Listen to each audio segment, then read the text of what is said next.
Nashik merchant cooperative बँकेच्या मालेगाव शाखेमध्ये झालेल्या प्रकरणासंदर्भामध्ये एका अधिकाऱ्याचा पदभार काढून घेण्यात आला असून 2 कर्मचाऱ्यांना निलंबित करण्यात आले आहे, अशी माहिती बँकेचे अध्यक्ष सोनलाल भंडारी यांनी पत्रकार परिषदेमध्ये दिली।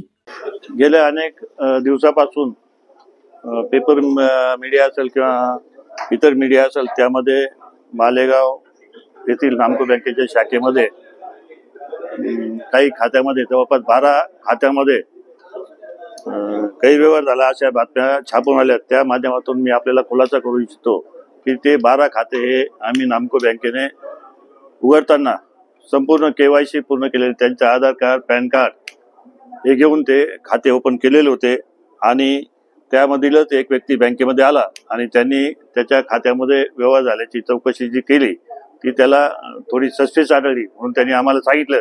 त्या माध्यमातून हे 12 खाते आम्ही गोठवलेलं आहे आणि पुढील सर्व चौकशी बँक करत आहे।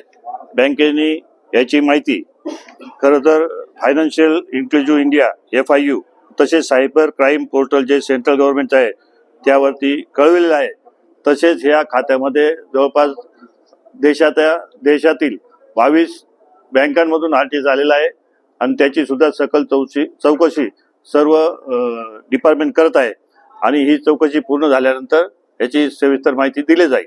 बँकेचं कोणतंही आर्थिक नुकसान झालेलं नाही आणि जो दोषी असेल ब्रांचमध्ये त्याच्यावरती सुद्धा कारवाई केली जाईल। त्याला नोटीस दिलेली आहे, ऑलरेडी त्या मॅनेजरला सस्पेंड केलेला आहे आणि पुढील चौकशी चालू आहे। सभासदांना हे सांगतो की नामको बँक ही आजही अतिशय चांगल्या परिस्थितीत चालू आहे आणि बँकेचं कोणतेही आर्थिक नुकसान झालेलं नाही, कोणतेही गैरव्यवहार नामको बँकेने केलेला नाही, ही सभासदांना मी ग्वाही देतो। बँकेने देखील या प्रकरणाची अंतर्गत चौकशी सुरू केली आहे। NCN न्यूज साठी प्रतिनिधी रोहन दानी, नाशिक।